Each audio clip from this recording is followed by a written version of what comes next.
Before we begin, thank you very much to Talon84 for rejoining the campaign. Recognize that name. Welcome back. Thank you very much for the support. Always appreciated. That Patreon literally is the reason I can keep doing this. So if you want me to keep making daily videos, that is the easiest and best way to actually support the channel. Always appreciated. Thank you very much for doing so.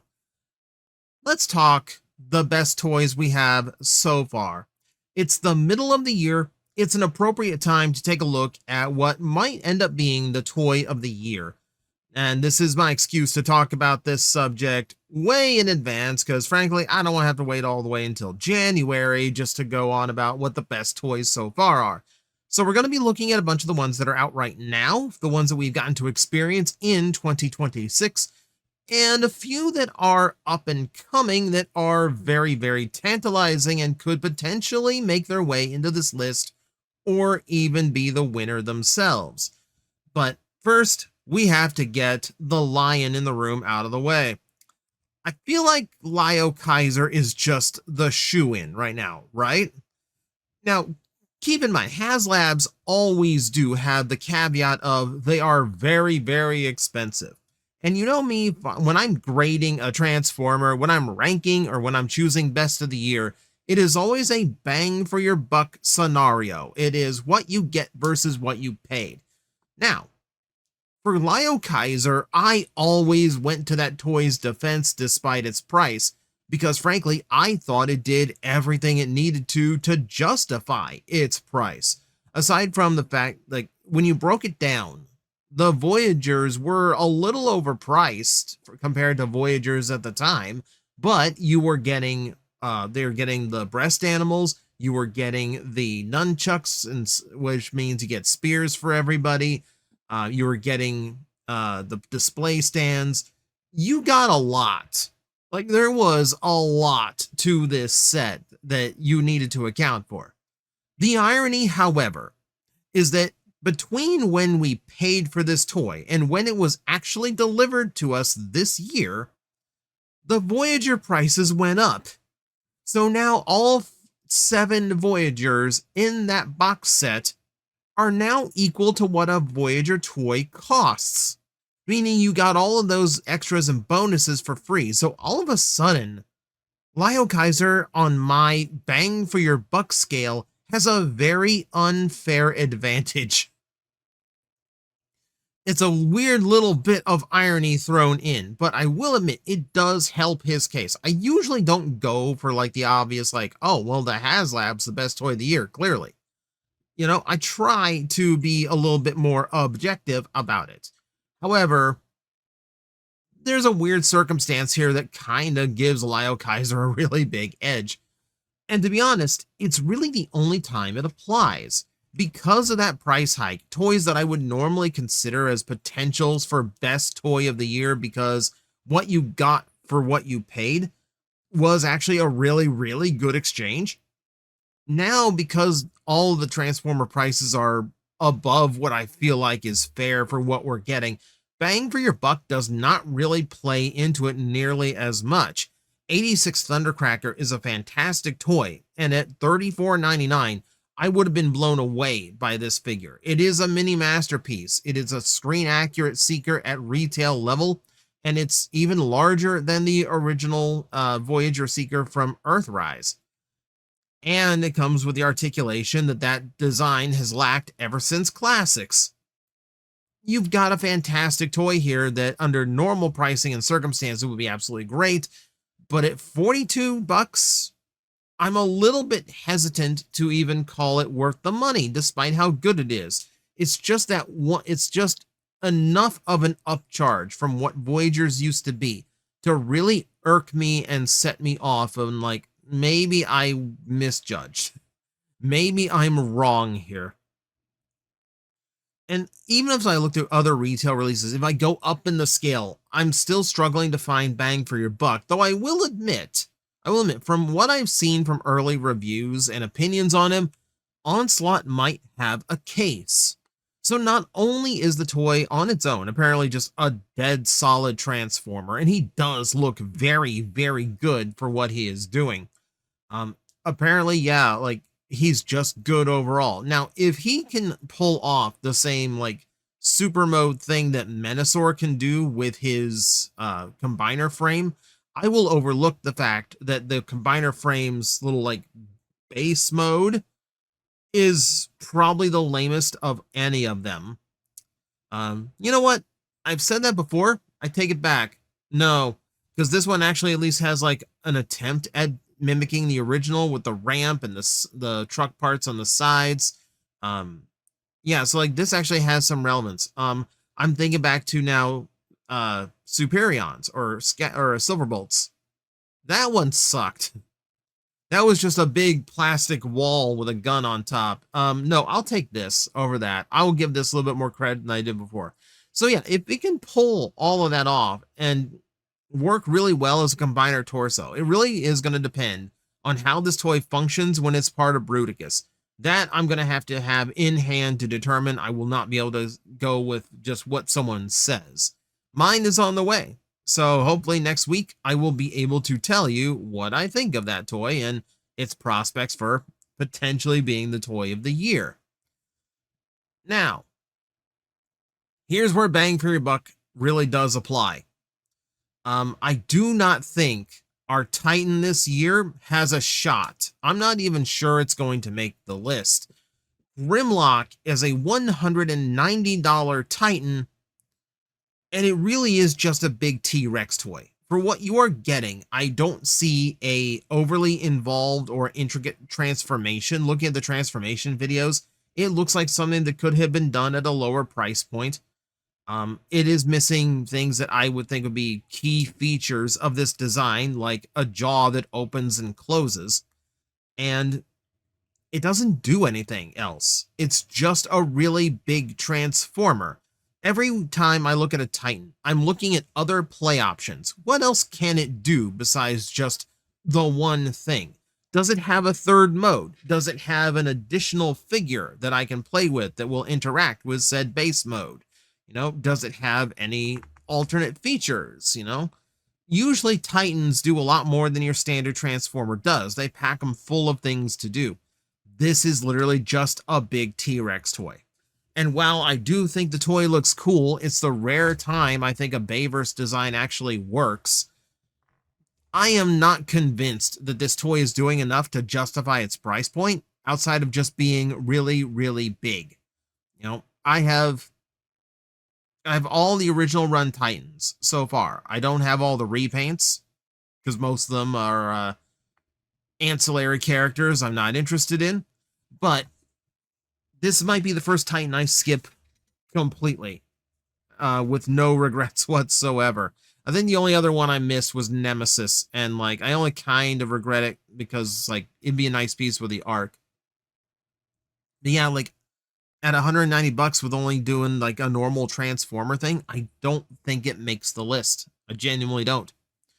I think in order to populate best toys of the year, bang for your buck is such a hard measure to find right now. This really just might be dominated by the collector lines that can genuinely produce really, really good and interesting toys. Case in point, we got Ultra Magnus this year from Missing Link.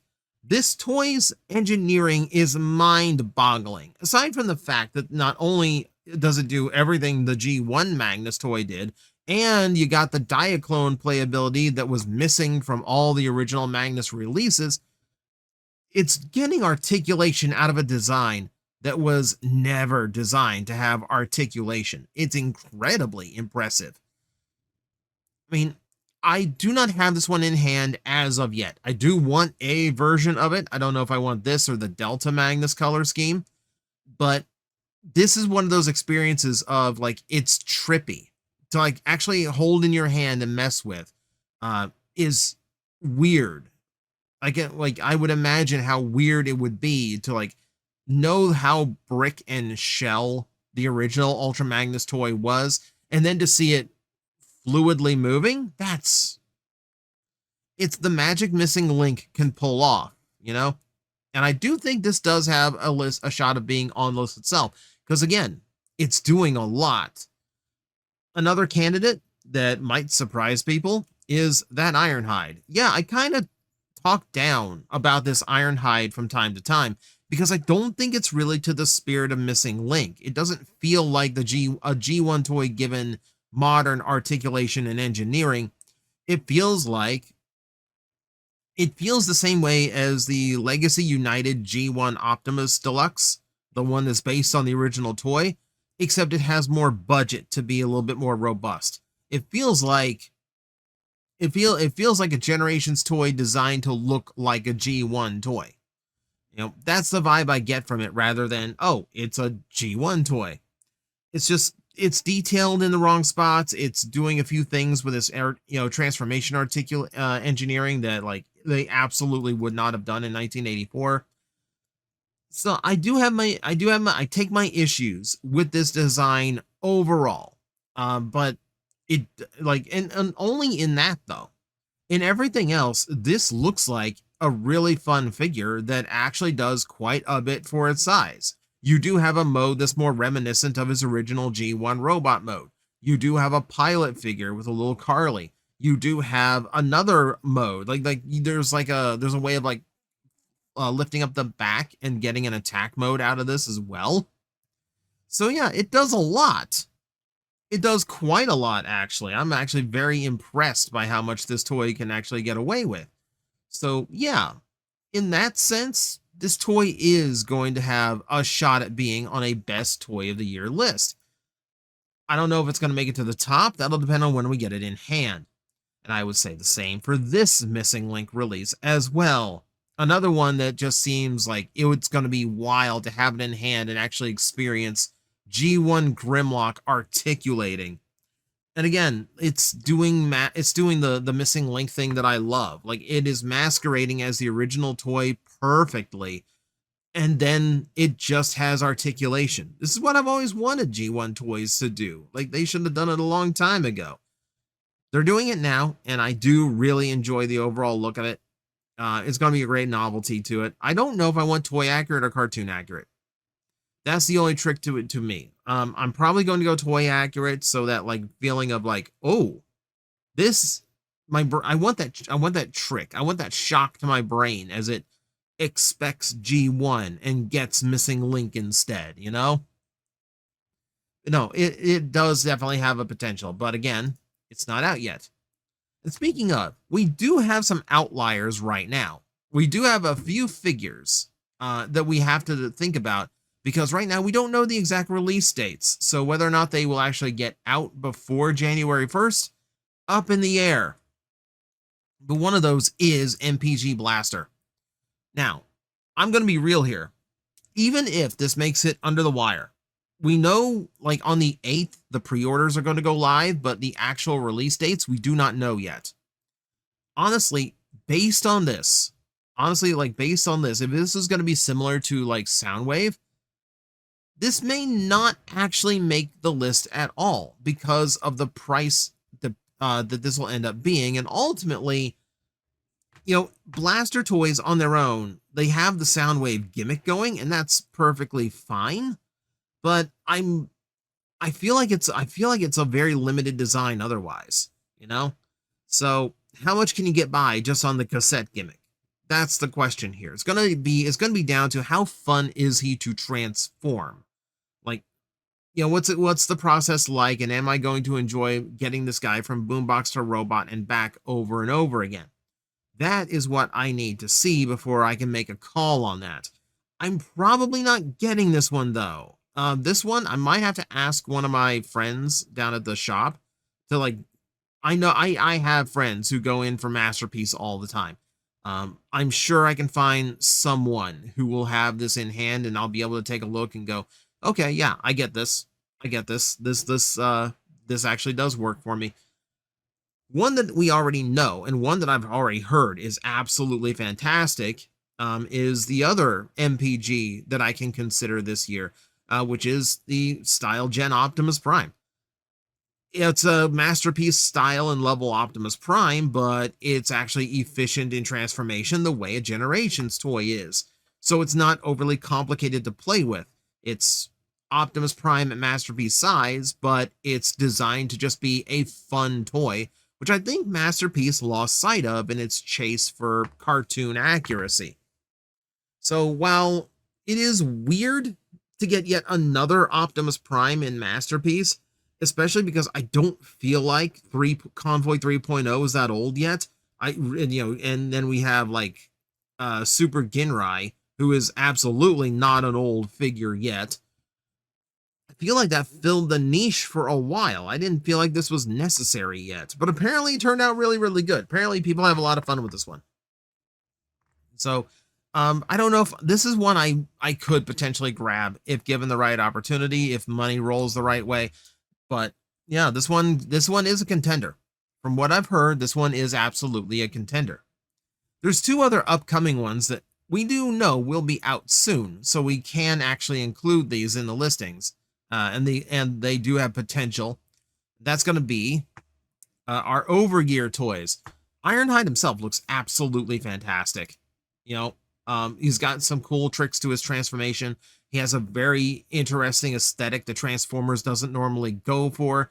Like, if this hits the mark, like, again, if this is just an engaging toy once people have it in hand, this absolutely has a strong shot of being on the list. It's just different, and Transformers desperately needs different right now. The only issue for me is that, like, I'm going to have to judge it very objectively because military aesthetic is not my thing. So while I can admit it looks cool, like, I am being taken out of it just a little bit because it might be just like a little bit too serious for me. But engineering quality wise, design sculpt wise, like, everything looks like it hits other than that. So I can't really like take anything away at that point. We will see. We will see. I need to, again, I want to see this one in hand. I want to see this in action. The same goes for Blackout. I'm actually more into the Blackout than I am the Ironhide. He doesn't look quite as solid because of the way he transforms. There's like some armature transformation to him that bugs me. But I love the overall look. Like, like, the big kibble hanging off the shoulders is actually worn really, really well. Especially because it's just loaded with weaponry. That feels very Decepticon. It feels Blackout. As does the fact that they kept his cape of rotor blades. That's, like, I love that they kept that in from the movie design. This is kind of like what I would have accepted. If they decided this was going to be closer to the live action aesthetic, I would have been down for this from the first moment. This is a cool looking figure. I really like the look of this. And really, for like a collector's line that's like heavily detailed and doing a lot of like third party transformation style tricks, it's really not that expensive, which is the other thing. I think everyone was caught off guard by this. Yes, it's absolutely a premium price, don't get me wrong. But I think we were all surprised that like it was as low as it was. I think all of us were thinking like 200. But no, this one is actually in the ballpark of doable. So we'll see how this one goes. And then there's the big elephant in the room. The big pink elephant in the room. Just like MPG Blaster, we have this lovely beast from Transformers New Legends on the way.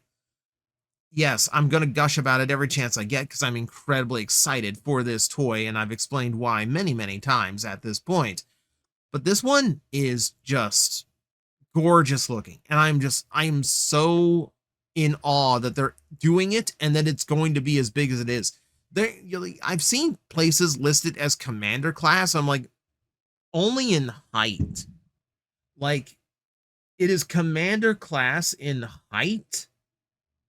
Like, looking at my current commanders over there, but like, it's like Jetfire height as far as like commanders go. But he's also a much bulkier character than commanders that have been at that size like Magnetar and Jetfire. So this guy's gonna cost, but I do think he'll be worth it. I am incredibly excited. But again, we don't know the release date yet. We just know it's going to have pre-orders up on the 8th. We will know then. And that does make me realize I should have waited until then to do this video. But like ever since like the end of June came up and like I came to the realization, oh, we're in the middle of the year. It's about time to do this little bit of speculating. I've been excited to talk about it, so why not today? So let me know in the comments below, what is your toy of the year so far for Transformers? Keep in mind, it does have to be a toy released this year, and it does have to be a toy that is completely new to this year. Don't leave repaints and retools. Those don't count. But yeah, whether it is upcoming and we know it's coming out this year, or if you've already got it in hand, let me know what your expectation is in the comments below. And as always, I will see you next time. Hello everyone, I am Astral Agent Magnetar, a Tokusatsu VTuber, and I am streaming 4 times a week over on Twitch, Monday, Tuesday, and Wednesday afternoons, and a special late night one on late Friday/early Saturday. So come watch, come hang out, and let's make an impact together.